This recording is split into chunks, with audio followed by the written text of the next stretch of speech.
Hi, welcome back to The Basement. I'm Steve Lewis. This week, we return to the second quarter of 1964, the months of April, May, and June. We'll talk about television, we'll talk about what the Beach Boys were up to. There's still a lot to get to in this quarter, so let's begin right away with a quick look at what was going on in the news that spring. On April 8th, 1964, NASA launched the unmanned Gemini 1 spacecraft. Gemini was designed to take 2 astronauts into Earth orbit. The launch was to test the new Titan II rocket that would be needed to lift the larger capsule. With the test a success, NASA moved ahead with plans for a manned flight. On April 17th, Ford's sporty new model, the Mustang, begins rolling into showrooms around the country. It was preceded by an extensive advertising campaign telling us to expect the unexpected. Like a good teaser trailer, the early TV commercials showed tantalizing glimpses of the car without giving a full view, or at least a close enough view to make anything out. Ford had even showcased the Mustang at the World's Fair in New York. It's aimed squarely at the youth market and comes with a relatively inexpensive sticker price of $2,368. The Mustang is an immediate hit. On April 27th, Beatle John Lennon's book of writings and drawings entitled In His Own Right is published in the US more than a month after its UK release.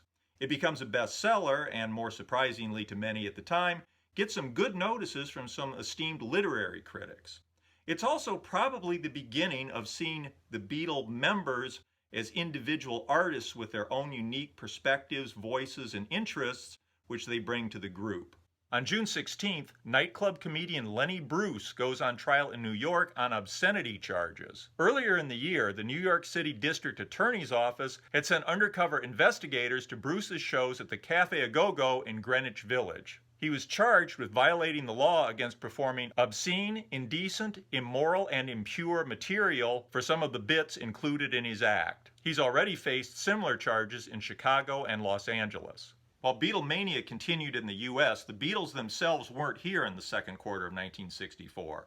As was widely reported, they were in England filming their first movie, having signed a 3-picture deal with United Artists.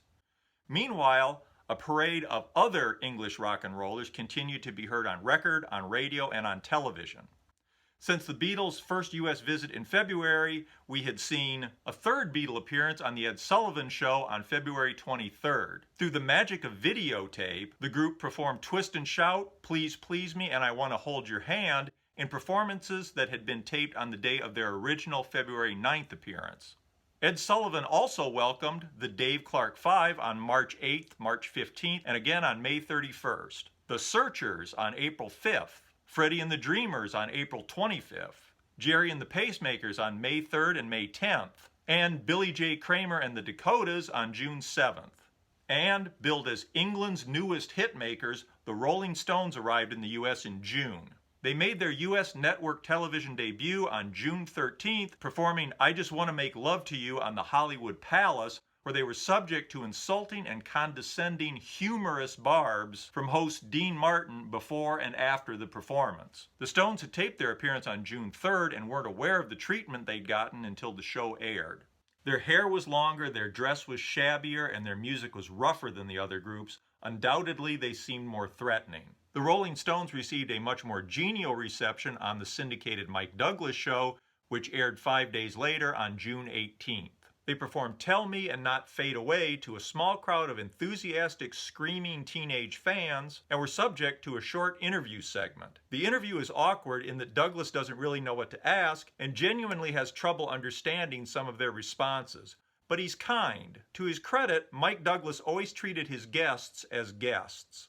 Initially, the Rolling Stones records didn't do as well as the Dave Clark Five, Jerry and the Pacemakers, or Billy J. Kramer and the Dakotas, but they definitely made an impression.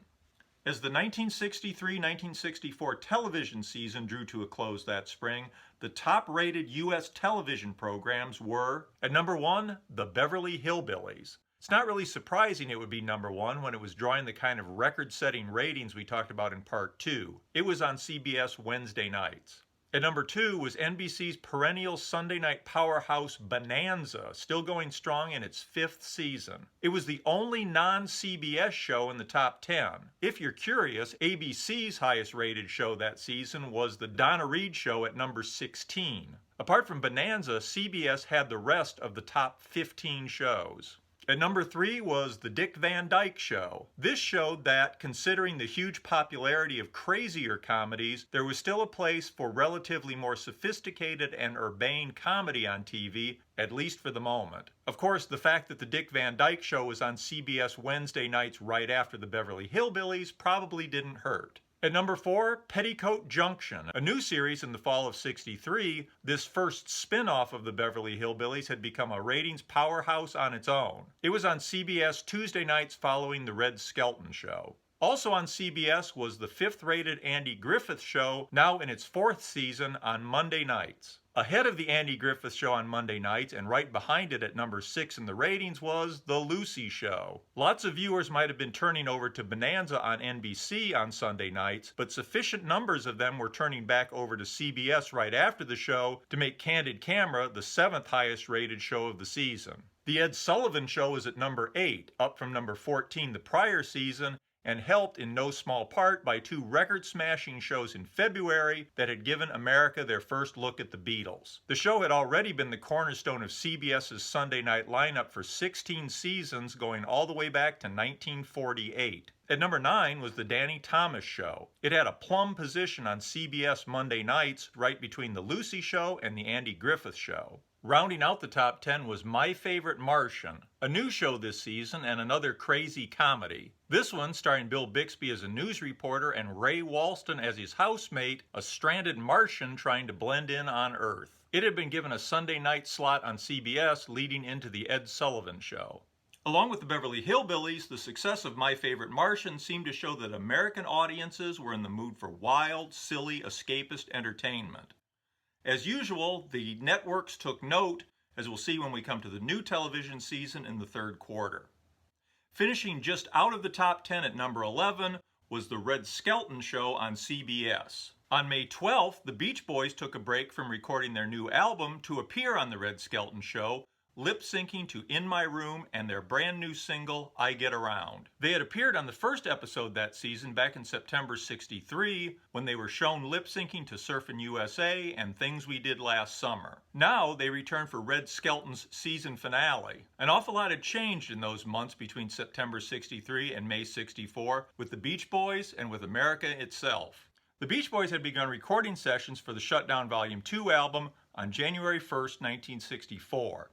Exactly 3 months later, on April 1st, 1964, they began sessions for their next album.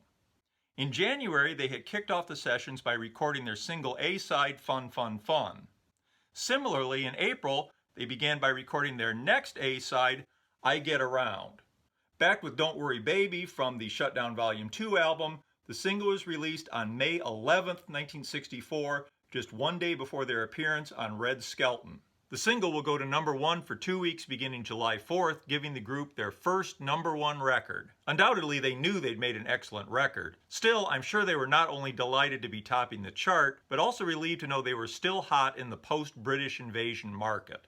More Brian Wilson-related product was being released in the 2nd quarter, including, on April 13th, He's a Doll and The Love of a Boy and a Girl by the Honeys. Both sides were produced by and the A-side written by Brian Wilson. Hoping for better promotion for the Honeys, Brian had taken them from Capitol to Warner Brothers for this single. Unfortunately, like earlier Honeys records, it failed to make much of a commercial impact. It'll end up being their last record release for nearly 5 years. Also released in April was Move Out Little Mustang by the Rally Packs. Unsurprisingly, the new Ford Mustang was already being memorialized in song. The single A-side is written by Jan Berry, Brian Wilson, and Roger Christian. Jan Berry also produced the single, but asked that his writing and production credits not be shown due to a dispute he was having with his music publisher, Screen Gems. Jan's credits will be restored when the track is released on Jan and Dean's The Little Old Lady from Pasadena album in September.